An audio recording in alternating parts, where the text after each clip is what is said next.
and welcome out to today's halftime report here, presented by Tackle Trading. Coach Tim, Coach Matt, and producer Cody here. Ready to break down the markets here, Matt. You know, Monday heading into a Thanksgiving holiday week. Obviously, you come back from the weekend, you get your feet underneath you, you try to figure out what's going on out there. Stock prices are down here today. First off, how are you doing? Doing very good, Tim. Excited for a laid-back week in the week of Thanksgiving. I kid. Market is kind of trying to move today, but personally doing well. Very, very good. Now, you start here with the ES contract, obviously red candlestick here, Matt. You had two relief rally candles on Thursday and Friday. Very small candle on Friday. Hard to even call it a relief rally, but now we're selling back down into that pivot point. If you break below this level here, you're pretty much going to go down and test that 2,600 zone. What's your technical read on the S&P? Technical, you're still in neutrality, in my opinion. However, there is bearish sentiment coming back down. You see your indicators kind of moving back down. You are breaking through intraday at 2,700, which isn't it. We've talked about it over and over and over again. Those are technical intraday signals, not necessarily swing trading or anything extended time period. But you did come underneath that 2,700 barrier, and obviously some negative news coming over the weekend with Apple, and then this trade war not trade war, but the trade tariffs with China coming into the news again. So that's certainly having an impact on the overall bearish sentiment. But like I said last week, the biggest concern that the market has right now is growth concerns. Earnings per shares, earnings has been great, revenue has been great, but growth has been a concern. And you're basically hitting it into overhead resistance. Yeah, that 200-day moving average. It's going to be choppy as we've been discussing recently. And with the technical move today, you got a most likely scenario coming back down to at least 2650. Back that out to a weekly. On a Monday, we like to do a full big picture view of the market. We've been talking about the potential for a Christmas rally. We're getting closer to Christmas, but we're not getting higher in price here. At what point do you start saying, well, man, we're probably not going to see that this year? What is it, November 19th? Yeah. We're not going to see it this year. Oh, I want to believe in Santa Claus, Matt. I had an interesting discussion with my 9-year-old yesterday about Santa Claus. Okay. And I basically told her, honey, you got to believe what you got to believe, because she has some kids at school telling her Santa's not real and blah, blah, blah, blah, blah. And I don't want to break her little heart there. So you got to believe what you got to believe. And Tim, if you still want to believe Santa is coming, go ahead and lose some money, because I don't think he's coming. Well, there are scenarios where obviously the market could go back. No, of course there's scenarios, but if you want to call that a Santa Claus rally, it's not that. Santa Claus comes to town on usually third, fourth week in October, and he runs all the way through December 15th. So, by my calculation, we're about 3.5 weeks away from Santa supposed to be here, and we're already 3.5 weeks removed from him supposed to be showing up. So I just don't think it's in the cards this year. And that's why seasonality is not a 100%, Tim. Mm-hmm. Some years, it doesn't play out. Some years oil doesn't go up in February, March, and April like energy usually does. Some years you don't get the Santa Claus rally. Seasonality is it's a probability. It's not a certainty. And what we're seeing this year so far is Santa Claus is taking a nap. That's exactly right. There's real red across the board. I'm looking at the heat map here on the S&P. There's only a few areas that are even green: Coca-Cola, Pepsi, Johnson & Johnson, Pfizer, AT&T, and Verizon. If you hear those names all read out loud, those are all staples, right? Yeah, and if you've heard us talk about those names over and over and over again, like broken records over the course of the last month, and yes, we do sound like that. But those and mind you, Tim, and we'll do a deep dive on the sectors here in just a second, but XLP here, looking at on the weekly chart, but coming down to the daily chart, XLP is the one trend that is very consistent in the market, and it's led by a lot of those names that you just talked about. Throw in Dr. Pepper into that, right? Keurig, and throw in Walmart into that as well. Mm-hmm. Yeah, for sure. Give me Apple Computer, if you will. It's a component on the Dow, the S&P, and the NASDAQ. We usually break down stocks as we go. Now. It's everywhere. It's the biggest stock in the world. Down 3.5%. The whole tech sector is down here, Matt. We talked about the weakness in Apple for quite some time. In fact, I've been pointing it out day over day over day over day. That relief rally, absolutely bearish. And now we are pressing on 185. You break below this little pivot, you're probably looking at much lower prices. Where's the bottom on Apple? 180. Obviously things can go even down even further from that, but I do think, once it broke that 200-day moving average, and specifically right here at about 190, I felt like the target was 180, right? Mm-hmm. And I still think that's a really good target today. You are hitting some intraday support levels, so I want you to kind of look at those. You're hitting those intraday support levels right now. So if you see this low from, I want to say last Wednesday, and it's kind of sitting in that right now, expect that to retrace back up in from an intraday perspective. But then, Tim, it's going to come back and retest 186. If it breaks 186, most likely scenario is down to 180. I'm looking at the top gainers and losers on the S&P here. Fox 20 as First Century, Arconic, Helmerich and Payne, Amerisource, those guys are all up. But then you've got a line down 8%. NVIDIA, give me NVDA if you would. Chip makers are down big here today. Salesforce CRM is down 7%. NVIDIA down 7%. PCG down another 6%, and even Adobe down 6%. You've got heavy losses in some of the major names here. Oh, PCG. Just a falling knife. Oh, just a nasty chart. Yeah. Terrible situation in California. It's just for horrific. So many involved. Terrible situation. Yeah, horrific. Move on to the Dow Jones Industrial, if you would. Let's look at the large caps. Then we're going to go down to technology next. The YM contract now breaking back into the 200. It was showing relative strength for quite some time. I'm looking at the Dow here, Matt. Usually it holds up better. It is only down 1.6% compared to the 2.7 on the NASDAQ. So it does have that relative strength, if you want to call it that. But that red candle, you break this little inverted head and shoulders situation that it was developing, you don't have a real floor until about 24,000. Well, a couple things are in play here. Number one, you're going to see less activity this week, just given that it's a holiday season. Thursday, the market's going to close. You have a short trading session on Friday. And so you're going to have random volatility this week. That's number one. It's just, and we see that over the Christmas holidays, Tim. We see that over Thanksgiving holidays. We do see random participation, random volatility. And also, you don't have a lot of economic reports this week, Tim. There's only like one or two economic reports that really could impact the market. And a lot of that is because of the holiday season as well. So a technical break of 25,000, Tim, without any geopolitical positive something coming overnight, a technical break of 25,000, I would take as significant bearish in my estimation. Now that means that the market probably would not find a support till probably around 24,500, but keep an eye on 25,000. That has been a very significant whole number for the market in many capacities. We have not yet closed underneath that level in this price movement to the downside. And I've had this box drawn for a couple weeks now, but you look at this box, and this is the zone of support I said this market had here. And as long as it was in that zone, you still had a head and shoulders type reversal pattern potentially forming here. If you close underneath that 25,000, Tim, you're looking at a repeat of what we saw in the S&P 500 when it failed to confirm its head and shoulders formation here. You're looking at it, looking at the RTY contract when it failed to hold its support channels right here, hopefully forming that head and shoulders formation. And then obviously on the NASDAQ here, looking at the NQ, when that failed to hold that very important 7,000 number.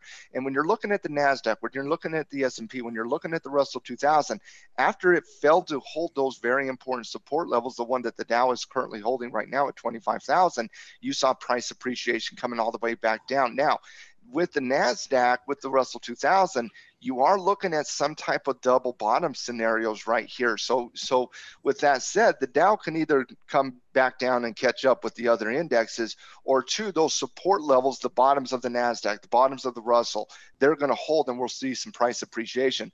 I got this market dead neutral this week, Tim. That's what I got this market with a slight, and I mean a slight bearish bias. Yeah, I'm bearish. I'm probably a little bit more bearish, not much, but maybe a little bit more bearish than you. I'm more like that 30-yard line bearish. I think that I'd be the 40-yard line. Yeah. So I get it. And by the way, I don't disagree with a lot of the sentiment. You obviously are coming in on a Monday and the markets are down and everybody's looking at all the red. And then you say, okay, boom, boom, boom, boom, boom. Here we go down. But you have some layers that are going to be in play here. We are at midday on a Monday. It's going to be more important. We've been saying this for months now, Matt. The close is more important than the open. And I think today is a very, very significant day in that regard. On the Dow here, a lot of interesting names. There's no doubt about it. Boeing down 4.6%. I think we got to take a look at that stock. It's a Tackle 25 component.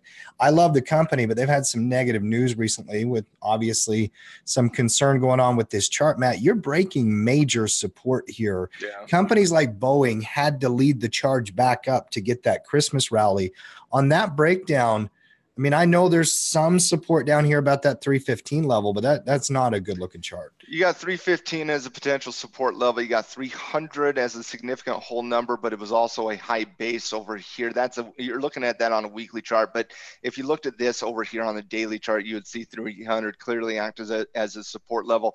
But this price movement that Boeing has had over the course of the last 2 weeks, Tim, is extremely concerning for the Dow, for the marketplace, and obviously for any investor here in Boeing. It's a nasty break, Tim. You can't paint that any other way. Yeah, I agree with that. Some other names that I think we have to take a look at on that Dow, Visa down 3.5%. I actually really like the pattern on some of these credit card companies from a long-term perspective. This candle here, bringing it right back down into support. You're now at some major levels that you're going to be testing here as well. Well, and we were talking in the Scout Report meeting on Friday about these companies that were, take today out of the equation, right? And we were looking at these types of patterns where it was kind of neutrality, and then we're looking at clear overhead resistance at 142.5 by 145. And the thought process, Tim, was there was potentially really good bullish triggers above these resistance levels, especially the one right here at 145.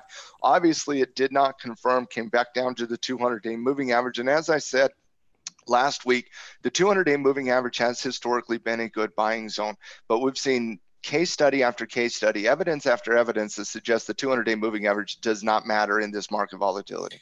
It just doesn't. I've been saying that for a long time. It just has not held up the way that historically it had significance in the past, but we've dove right through it. There's no doubt about it. And Tim, that's why I said earlier a month ago, this market reminds me of the 07 market, not the early 2018 market. Mm-hmm.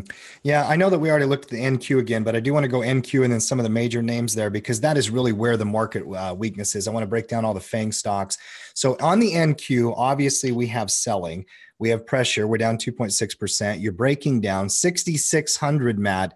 If you break below that, you're just in a confirmed, downtrend. We already have that developing here. Yeah. Weakness in tech.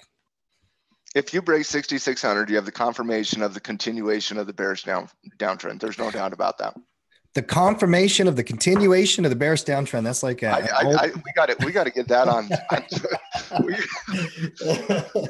Say that 3 times. Try it. 3 times. The confirmation of the continuation of the bearish downtrend. I like it. That might have been the most politically correct way of calling this a bear market that has ever been stated. We are, well, from tip to tip here, Matt. You 77.28 now down to 66.88. What are we down? About 1,100 points? About 1,100 points. 15, 17%, somewhere in there. I'm trying to do the math quick in my head, but it's not quite the 25% yet to call it a bear market, but a breakdown into lower lows. 14.2%. From the top to the bottom is 14.2%. If it goes underneath 20%, yeah, that is confirmation of bear market. Yeah, let's go rapid fire through a couple of names here, Matt. Start with Align, ALGN, down 8% here today. Then Workday, we'll go through. Biggest loser on the NASDAQ. Look at that break of that base there at 216. You got another support level right around 203. Yeah, that's going to get ugly for Align. Those chip makers are all ugly. NVIDIA, Advanced Micro Devices. They are. I agree. But I am still looking at Applied Materials, Tim. Applied Materials down 2.34% today, along with the rest of them. But I put this stock on the scouting report for a reason. I still like a break of 36. No, I get it. I get it. So yeah, you're looking at the chip makers, and NVIDIA getting absolutely slaughtered. AMD here down just a hair down. I say a hair, but it is AMD. It's 4%, but still kind of clinging to that $20 mark. Applied Materials is my favorite one right now, Tim, and I'm not in anything right now. but I got a clear reversal short-term trend. I had a positive response to the earnings report. It's got a clear trigger above 36. It's like that gold when gold was neutral. Don't do anything under 1220, for example. But I like this price movement. It's down a little bit today because of the market, but I still got a potential trigger above 36 on Applied Materials. Well, and we've said that. I mean, every single trader has to have a bull list, a bear list. And then if you have specialty trades like neutral and volatility of those lists as well. I mean, even though the market's down, I've got some bullish targets myself. I love this pattern, by the way, the inverted head and shoulder. And I said this last week, and I even posted that art of the reversal link.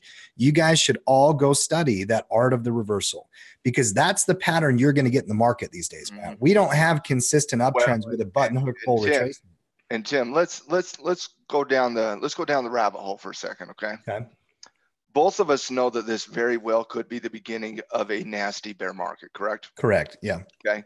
We don't want to say it too publicly because we don't want people to freak out.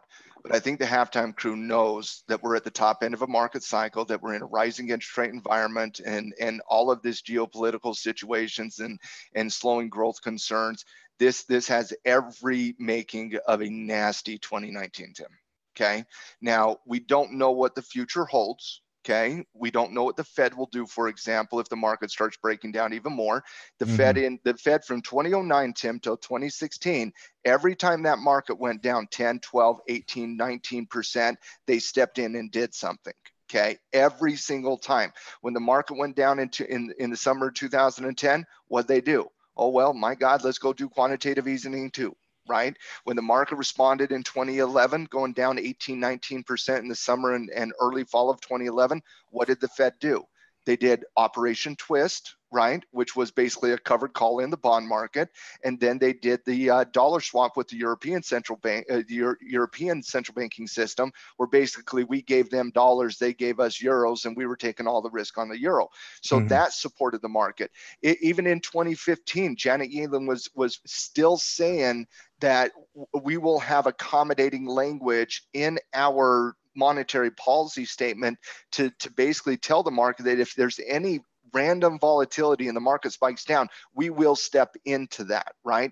So every single situation that we have seen this arise over the course of the last 7, 8, 9 years, Tim, the Fed has stepped in with language, or they have stepped in with actual policy to support the market.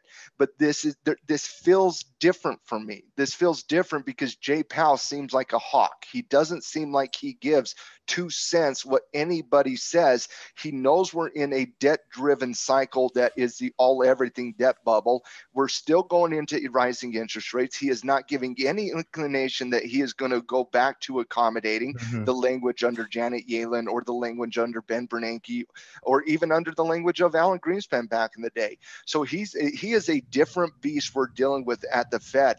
And this could be the makings of something significant, Tim, significant over the course of the next year, year and a half, 2 years.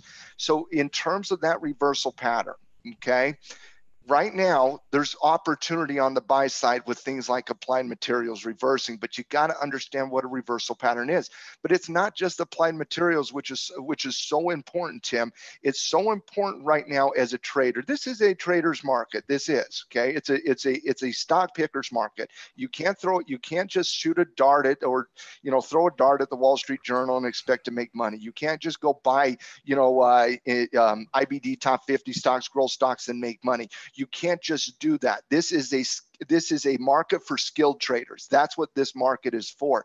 But there is massive opportunity, and I'm talking massive opportunity let's say we do get that bear market, Tim, learning how to identify when to start buying, right? And that's what I mean by throwing that dart at the Wall Street Journal. That's that reversal pattern that you'll see on the bottom side, the same way you saw that reversal pattern on the top side. Understanding reversal patterns in short-term versus long-term trading can give you significant opportunity in the short term and even bigger opportunity in the long term. I agree. I think it's a very important pattern to learn no matter what the market condition is, because you always have those markets changing. Rand said it a couple of weeks ago, is when the market turns up or down, which can be the difficult thing for a trader if you're not trained on how to do it. Viacom here, obviously a little red candle as well. Is that earnings down there on the bottom as well, Matt? What's that? Yeah, net earnings. Yeah. It was Let's on break down Friday. the fangs real quick. Give me a rapid fire Yeah. through the fangs. Facebook, Apple, Amazon, Netflix, and Google. Facebook, we've said it. I've talked about Yeah, it. The breakdown on Friday. yep. Done. Boom. Nailed it, Tim. You nailed it. Yeah. You've been nailing Facebook for 3 months, though. 130 is an obvious target here, but I have very big concern about this trash company. I have huge concern about it fundamentally, even bigger picture. Yeah. And by the way, the thing about trading is you trade what you see. If you didn't know this was Facebook, and if somebody didn't have an opinion about, well, it's a good company or this or that, that's just a downtrend. It's a simple downtrend. You break down, yeah, you play a put, you retrace, you play a put. I mean, there are opportunities. You break, to trade what you see. you break, you short the stock. You retrace into resistance, you short the stock again. That's how you play this. Tim, this is a wonderful call on your part coming into Friday. It was on the options report this week as a bear pick as well. If you haven't traded it, if you didn't get it on Friday on the break, or obviously the open today, it is a little extended. I mean, it is down 5% on the day. You don't chase that. Looking at potential support levels for Facebook, you're really not talking. You got a pretty important support level at about 120. So the initial target 130 by 120. I would expect 120s. It's in the range here, Tim. Break 120, you're talking all the way down, in my estimation, to 100. We've already looked at Apple. Give me Amazon, if you would. All the fangs are getting destroyed here today. By the down way, 4%. And call me an ass, and I might be one, but I love it. I just smile when companies I can't stand, like Facebook, get slaughtered. It just makes me happy. I like the fact that Mark Zuckerberg is right now, stone cold, no response on his face. What are we going to do about our privacy concerns? What are we going to do about our slowing growth concerns? What are we going to do about the political environment of the time? What are we going to do? I can just see that right now, and I'm enjoying it because I don't like companies that steal our data and sell it to third-party marketers. Well, and Matt, after that, do you see any tears being shed for old Zuck? I think we should all light a candle. I'm going to say this. This is a worldview I have, and a very strong opinion I have. Bear markets don't hurt billionaires the way it hurts the public. Because, and I'm going to tell you this. Zuckerberg's still going to be worth $30 billion, guys, even if Facebook goes down 50%. Well, it's not just the money you make or lose or whatever it is. I'm not even talking about people losing in their 401k. It's the psychology of getting you out of becoming an investor in general. When markets crash, it freaks people out, and people without education, they're like, well, I don't know if I ever want to be in the stock market. And look at the millennial generation right now saying they will never be in the stock market. It's crazy. Make no mistake, the richest people on the planet own stocks. And they own investments. And they will always own stock. That's right. They will always own real estate, and they will always own currency, and they're investors. But here's the reality, Tim. For every generation, for my generation, for the millennial generation, for the zombie generation, Generation Z, which are my kids, okay? For the millennial generation specifically, in 2 years from now, after this market does crash, okay? And when the Fed starts accommodating the market again, when they announce zero interest rate policies, when they announce quantitative easing 4, that will be at the bottom of the market next time. And that will be the greatest buying opportunity that either one of our generations have ever been faced with. Okay? I'm just hearing the what's his name? Kramer, the buy. And again, millennials, not right now. Okay.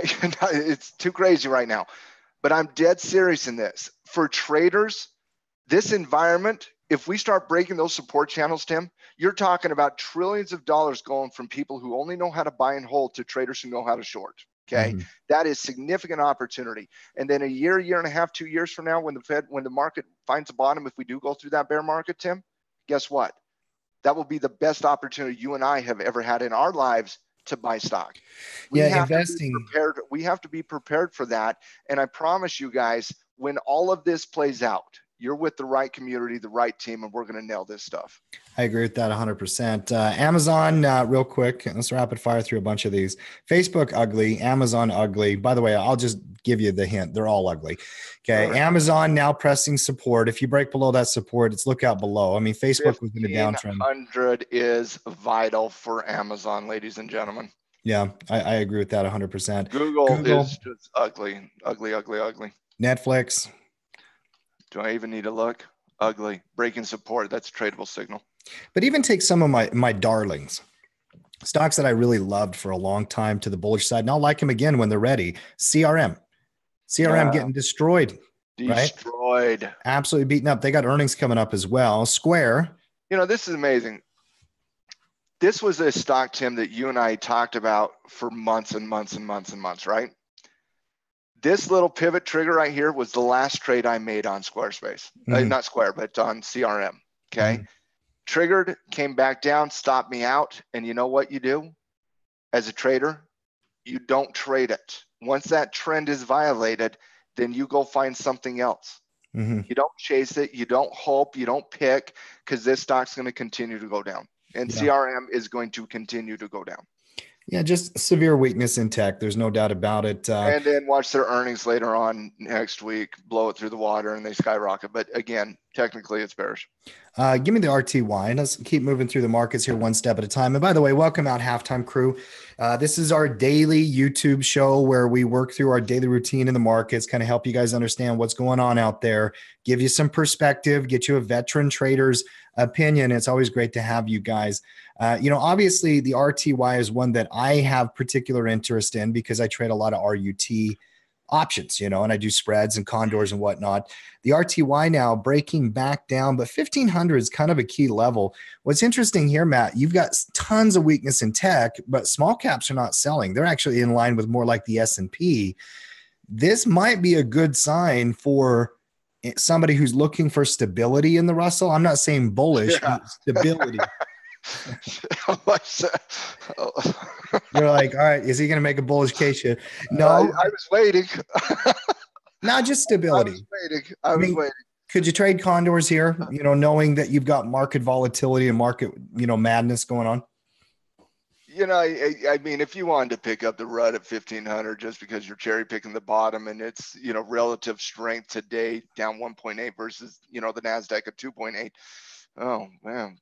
Do it with somebody else's money is my recommendation. Well, I wouldn't say long delta, but let's say positive theta 1300 bull put spread. I mean, to me, okay, that's different. That's a different conversation. Different animal. But 1500. I mean, look at the triangle we drew last week. Still in play here. Kissing that support level. 1500 is key. Close under 1500, you should see price depreciation. Yeah, I think that's a key level here as well. Obviously, I'm going to be hedging off of some of that as we go through it. Broken down the stocks. Now let's go into commodities and currency, and then we're going to go into sectors after that, Matt. On Monday you want to do the sectors first? We can do that. Yeah. Or do you want to? No, let's go. Let's go currency, commodity, then let's deep dive into sectors. I think either way works for me. So let's start with the $DXY and look at the overall currency market. You did the Forex report over the weekend.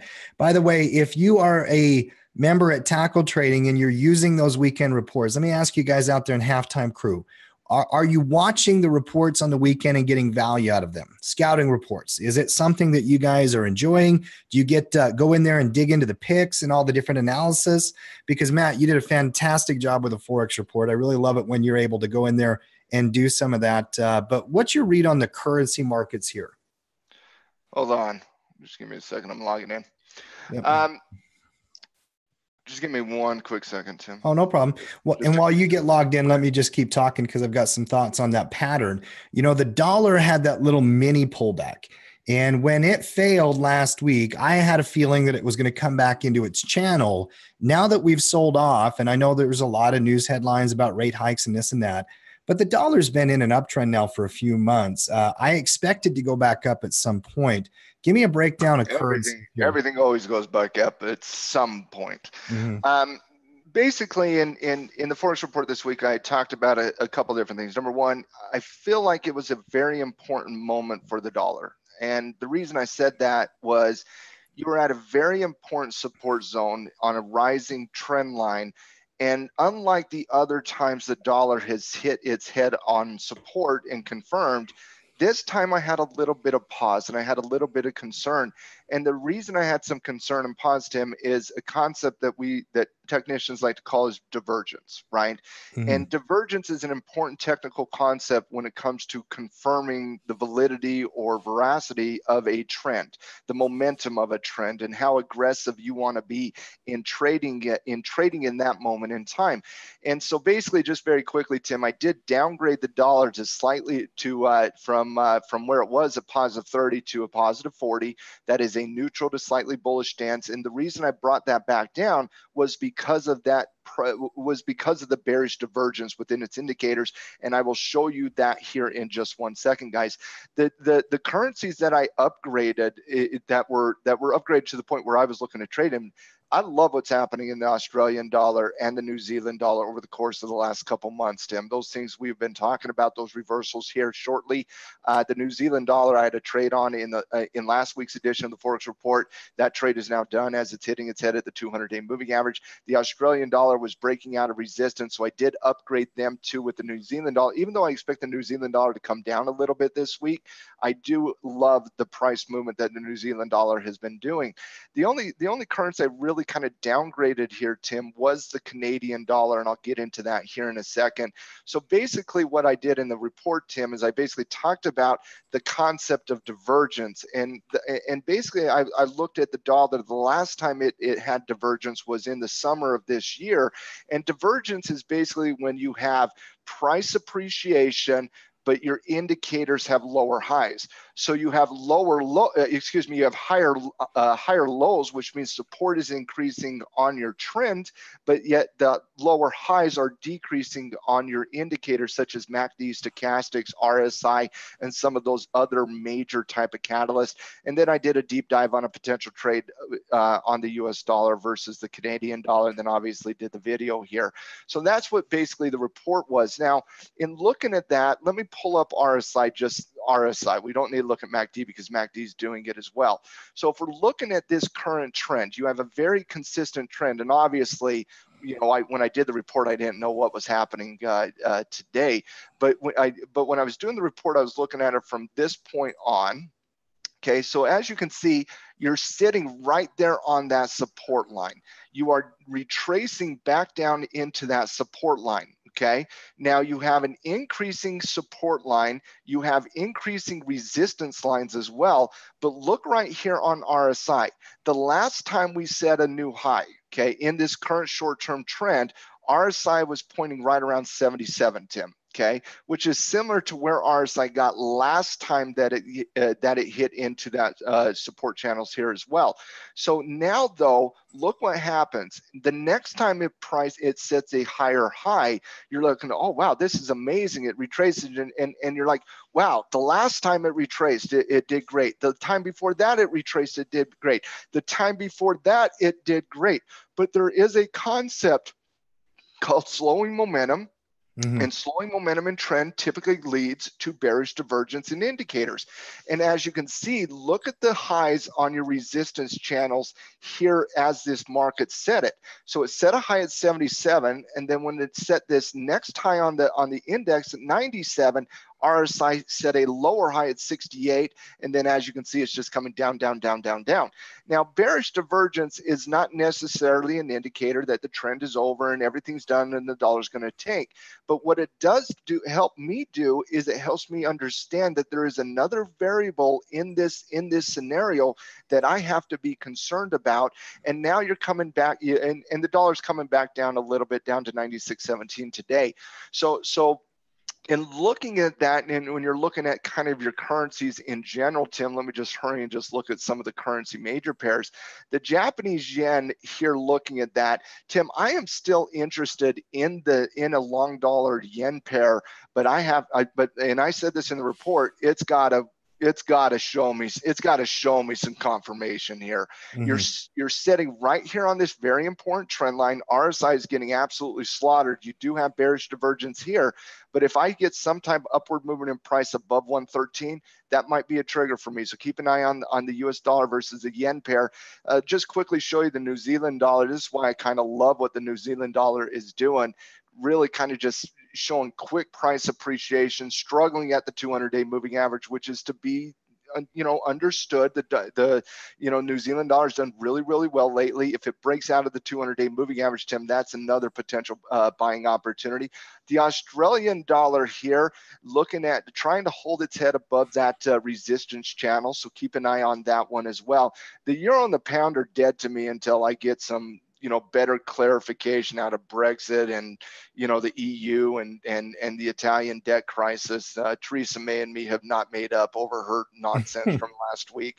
But the one I'm looking at here, and the one I did the deep dive on, the currency report, is on the US dollar versus the Canadian dollar, Tim. And this is one of the only currencies that the dollar is actually appreciating against today. It did confirm today. So yeah, I'm hoping you guys enjoyed that Forex report. And if you haven't read the Forex report, guys, go ahead and go read it. Every week I do it, I try to at least put one teaching concept into that. And even though if you don't trade currency, guys, that teaching concept can be applied in other tradable instruments as well. Yeah, I love it. The thing about currencies, when you're really thinking about top-down analysis, you should start with currencies first, the dollar and what's going on in currency, because it drives everything else. Let's go down to commodities as well here, Matt. Let's go crude oil, some of the energies, probably natural gas, and break down some of the metals. And by the way, okay, while everybody is enjoying the conversations over Thanksgiving dinner, and what is it this year? Last year was like, go buy Bitcoin, right? All the new kids go buy Bitcoin, right?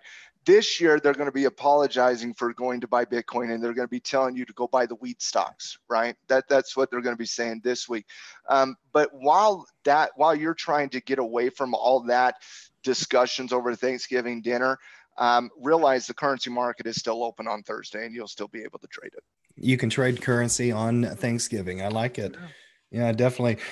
The dollar CAD setup is probably the nicest. I like that one a lot.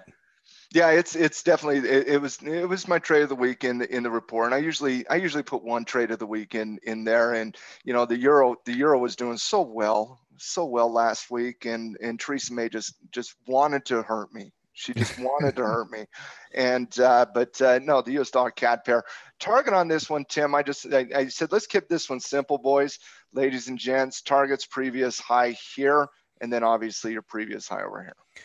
I agree with that. Let's go on to crude oil, if you would. Obviously, we had that precipitous sell-off last week where it really put a dent in that crude oil chart, obviously. Now you have a bear pivot developing here, Matt. You're in a downtrend. You are under pressure. I know a lot of people who are hoping that something will happen positive to crude. I'm not seeing a chart that looks anything but bearish. I was going to say, what potential pivot are we talking about here?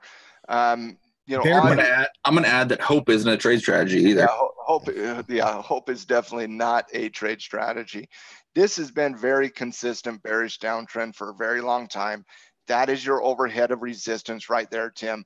It's going to work its way up into there. But this is, at this point for me, this is a no buy type of tradable instrument for me. I agree with that. In fact, it may even be a sell or a short opportunity here. If you rally to $60 and pivot, it will be a sell for me. A couple of weeks ago when I did the commodity report, I talked about 55 and 65 as the support and resistance zone. Break that back down to a weekly chart here for a minute. 55 is key in my opinion. It's old support or old resistance, new support developing. You have many reasons why it could hold here at 55, but that's just an ugly chart that's been down now 7 weeks in a row. Okay. So let's call it like it is. Let's see what we see. And I love what Cody just reminded us. Hope is not a trading strategy. You have to trade what's in front of you on the chart. Crude oil volatility probably will continue here. Let's look at natural gas, if you would. Moving on through the energies. What a couple of weeks for all of these commodities. Nat gas rallying again here, Matt, showing a bunch of strength. Obviously, we've moved into an uptrend. And when it held that green candle, you only had the one candle retracement. So it's not like that was a technical entry point, but you're seeing wild volatility pressure, pressure, pressure. Do not be surprised by anything when the movement gets crazy like this. You still have people, and I'm sure institutions, who are going to have to cover and hedge, and that's where these parabolic uptrends can come in. 10% on a Monday morning, Matt. I guess it's cold. Is that what it is? It's cold. Is that what it is? When it goes down, it's warm. No, Tim, did you see the story of that hedge fund optionsellers.com? You have not seen this story? I have not. Okay. Minimum deposit, $250,000 up to $1 million, typically. Mm-hmm. At a minimum, they have like $70 million in their hedge fund, probably a lot more than that. They blew it up last week. They blew the entire fund up. Okay. Guess how? Short natural gas. Short futures. Ball natural gas. They were doing naked calls on natural gas. Well, I mean, one of our halftime crew here, he's one of my students, and he had sent me an email saying, hey, Tim, I learned a big lesson about hedging, and he was properly position size and all that kind of stuff. If you blow something up, it means you didn't take action, right? No. You were improperly position sized. Yes, there was that. But Tim, who in their right mind sells naked calls on natural gas? In that parabolic uptrend? No. I'm sure they were selling it all the way back here. But who does it in general? Oh, I think somebody who would be making an argument on probability. I'll take that other side. I think you could argue, because if you look at the weekly chart. Okay, and then I will just point to the conversation you had last Tuesday. I agree. Believe me, spreads are a much simpler, much cleaner way to trade. Lessons learned from here. Okay. Number one lesson, for the love of God, don't do natural gas naked calls. That is, it's called the Widowmaker. We literally said this last week, right? Before any of this news come out. Natural gas is known as a Widowmaker for a reason, okay? Naked calls are one of the most horrific risk graphs you can place. Would you agree with that? A naked call is a terrible risk graph. There's no doubt about it. It's a terrible risk graph, right? Okay. Yep. I can't remember the last time I did a naked call. I can't remember. Okay. I don't like them. I hate the risk graph. You are basically saying here, I will accept 3, 4, 5, 10% ROI, but I will have unlimited risk, is what you're saying, right? So number one, let's learn a lesson from this. Do not do naked calls in general. That's number one. You know, I got another rant here in a minute. So you go ahead. What are the other lessons? Number two, position sizing is key. If you blow up your account because you were wrong on one position, the amount of mistakes you have made as a trader are ridiculous. When I see a hedge fund blow up a multi-million-dollar hedge fund, 70, 100, 250 million dollars, we don't know. But when I see a hedge fund do that, it is because of position sizing, right? It is position sizing. Do not over position size, especially in this marketplace, okay? So number one, just don't do naked calls, okay? Only do naked puts when you're willing to take possession of the instrument at the price indicated. Number two, position sizing is a vital concept. You should not position size in the options market more than 4%, okay, in one single trade. Number three, correlation is important. When you're doing the same trade on oil versus natural gas or whatever the case is, or if you're trading Australian dollar versus and the New Zealand dollar and you think you're position sized appropriately, you're not. You're not position sized appropriate if you buy the Australian dollar and the New Zealand dollar, because guess what? They have a 95% correlation. They move with one another. So number three, understand the concept of correlation. Number four, and this is for the investors in that hedge fund. I feel so bad for those investors. Okay, I do. They are victims to this situation. I feel so bad for them, but if you're going to have somebody run your money, for the love of God, at least get financial education so that you can ask relevant questions on what they're doing with it. Well, you know, but the thing is, Matt, and I've dealt with and talked to many high net worth individuals who run in circles that you and I run in. And the fact of the matter is they treat money like they treat their dentist or a lawyer. Well, I got to just pay somebody to do it. Just pay somebody to do it. And this might be, I got to dig into this story. I'm looking up some headlines here. It might be an incredible story. It's a very sad story all around it. And yeah, I don't know the guy's name, but he went on YouTube and he owned up to it. I mean, James Cordier is his name. I don't think his investors are going to be too forgiving on this one, but a lot of people in his situation probably would just run away. You got to give him a lot of credit. Well, and the reality is, I think it lends to a couple of different things. Number one is I want to give a shout out to one of my students and one of your students and one of our coaches at Tackle Trading, Christian Sisson. And Christian, actually, he's a dear friend. He's a student of mine. I mentored him, had a relationship with him a long time. He actually bought me a gift last year, Matt, and it was a 4-part series of books from Nassim Taleb. Mm-hmm. And guys, go read Black Swan. It's a fantastic book, kind of talks about the randomness of some of these movements. It would be a really good one to understand. The other thing is that he's working on a thing called Systems 101, right? And in my opinion, rules are important. Rules are everything, but you have to be able to think critically. You have to be a creative thinker. You have to be able to break down problems. You have to be able to identify what's in front of you. There isn't just a recipe book for how to become a trader, Matt. I wish it was that easy. There isn't. You have rules, you have guidelines, and the great Tracy Fasana one time was we were teaching at a legacy event, and Tracy said, I did a straddle on, and I want to say it was the day before the election in 2016, Tim, and she'd never done a straddle before. And somebody asked him in the class, well, what'd you know what to do? And she goes, oh, I just read Matt's recipe book and I applied the rules, right?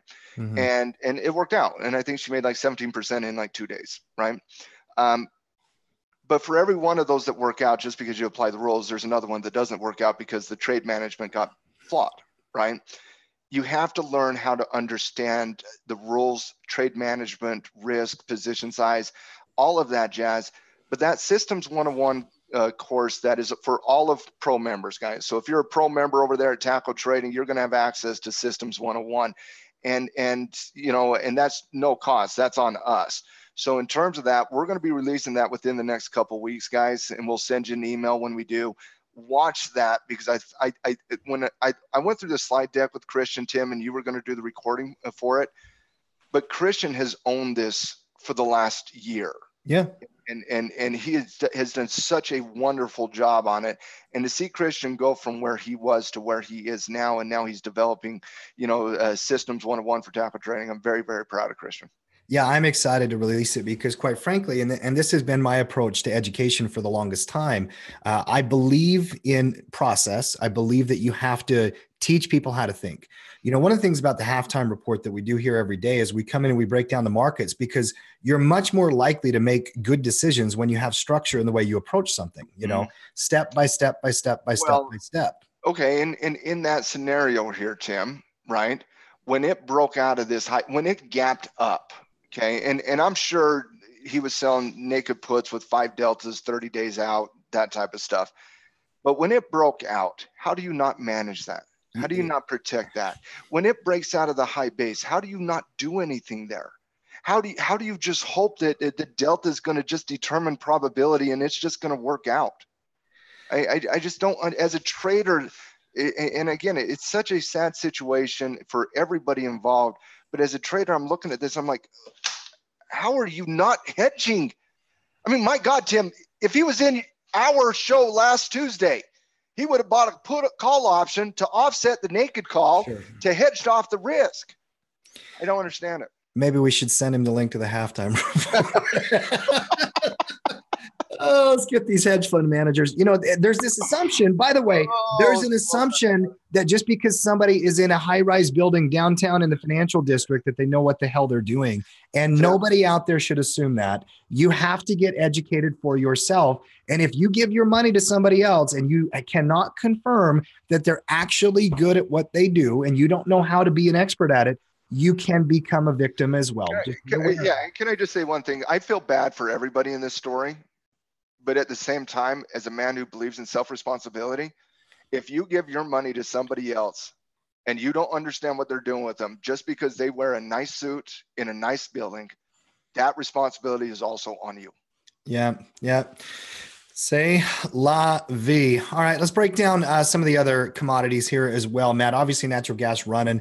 Let's look at gold, silver, kind of look at a few of the metals. Just gold here real quick. Little rally, but still neutral. You're hitting that moving average. You're in a consolidation. Yeah. Silver real quick, if you would. SI. I like the physical. Could be a good gift for Christmas, by the way, for everybody out there. If you're thinking about fix silver's contract with the probability cone.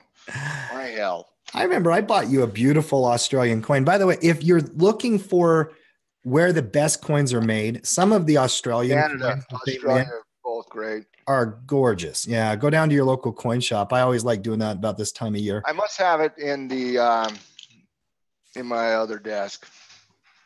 Yeah. See, I have my halftime crew desk where I have to look at least somewhat professional, Tim. Yeah. And then I have my real desk. I got you. I've been there. I know. I know what it looks like. You know how I get down. Yeah. All right. Let's say, and now as we go from commodities, let's break down all the sectors one at a time here, Matt. And really, on the market scoreboard from the past weekend, we had a lot of great analysis, and whatnot, where we go through sector by sector by sector and kind of rank them. And Matt, you and I and Hector were online with Christian on Friday, and we were going through and doing some analysis. Christian put the scoreboard together. Let's go through those one at a time and kind of give it some context. Well, Hector, shout out to Hector, did a wonderful scoreboard over the last week, just catching everybody up on all the news that happened last week, and then obviously preparing for the week that's coming up, as you can see right here. This is how people get prepared. There's Hector talking about, Geno's AR high, AR low. Here's some symbols, charts, blah, blah, blah, blah, blah.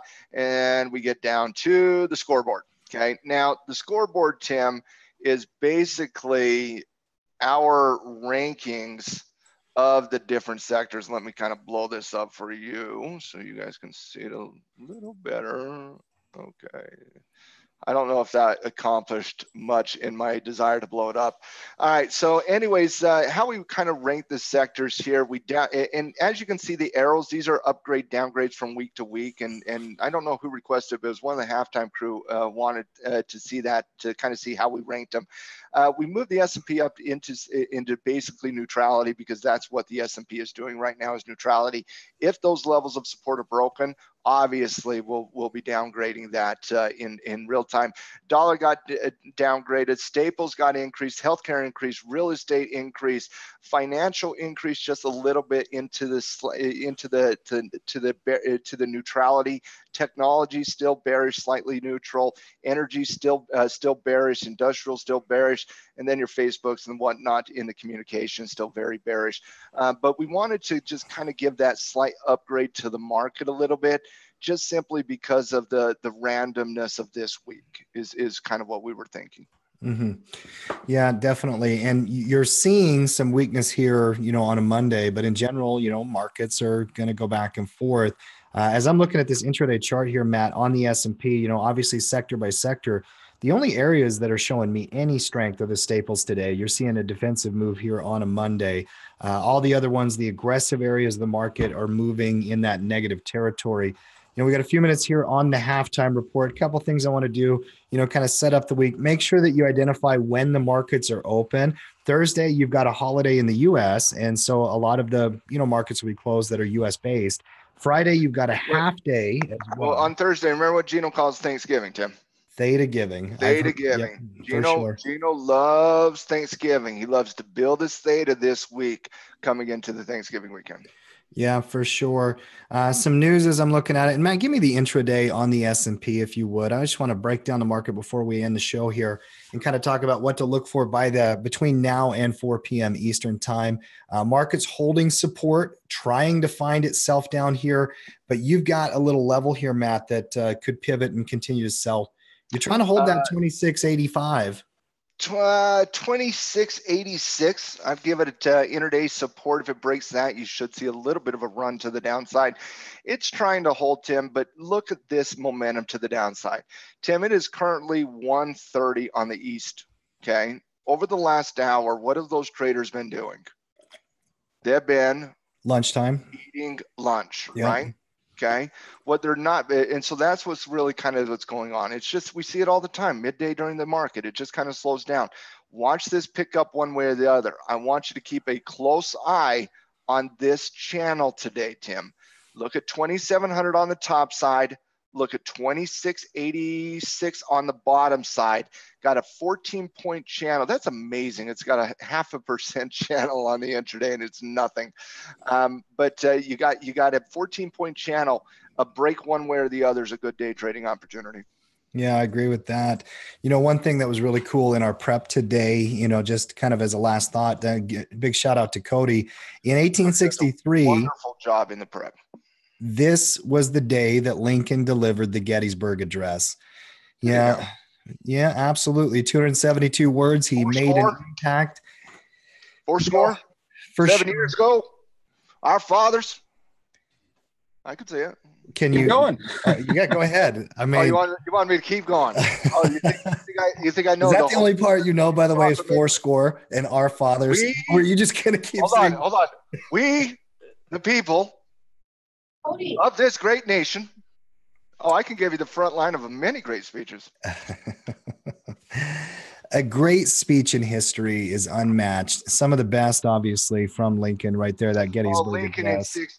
Lincoln in 60. What is that, 62 or is that 63? 62, 63? Uh-huh. JFK on the Berlin Wall in 62, 100 years later. Mm-hmm. That was fantastic. Martin Luther King's March on Washington. Also in, was that 62 as well? Maybe 62? Did you see the one recently about, who was that prime minister from the UK in the 30s and 40s? The fact that I can't remember his name, I'm going to lose it. The prime minister before Churchill? No, Churchill. Did you see that film recently about Churchill? Great ones too. Oh, incredible. Yeah, incredible. Churchill was awesome. By the way, I just saw that Steve Carell was on SNL as Jeff Bezos over the weekend. I haven't seen the skit. I got to go look this up. No, I did. I like Steve Carell, and I like Steve Carell making fun of Jeff Bezos. So yeah, I'm going to enjoy it. Give me 5 rapid fire stocks as we wrap up the show. These were all on the option report from the weekend. DG, Matt, take a look here. Go back to our daily. Trying to hold. Trying to set up a bull retracement here. Starbucks. I think trigger's got to be above. I don't know what we put in the report, but I think trigger's got to be above. 20-day moving average here on Dollar General. Starbucks here. Ooh, potential breakout candidate. High base setup. Potential breakout there. Keep an eye on Starbucks. Adobe. There's no keep an eye. That is a break and run. That's why trigger right underneath the low. Love it. Boom. DocuSign. Docu. Thank you, Docu. Appreciate you, Docu. Appreciate you continuing to make many halftime viewers money. And I've talked about this for a few months. The Dropboxes, DocuSign, Spotify's, even though I love those companies, those IPO companies have been as bearish as anything in the market when this market turned. You got to understand market dynamics. They have an overvalued, metric. Now they're coming down and breaking down. That's a huge breakdown there on DocuSign. Then that's it, Matt. Great job here today. By the way, #halftime crew. Guys, if you are a part of our community, it's always great to have you. If you need anything, let us know. We'll be back here tomorrow. We are going to take Thanksgiving off, obviously, like the rest of the market is. So we will not have a show on Thursday. But I'm planning on Monday, Tuesday, Wednesday, Friday, just like my trading. So I will be here. Yeah, we will. We'll be here Monday, Tuesday, and Wednesday. And like everybody else in the world, we are out on Thursday through the weekend. So, guys, we'll be back tomorrow on the next day for some amazing. But outside that, we'll see you guys tomorrow. Good job. Good job, Tim. Good job, Cody. Guys. Yep.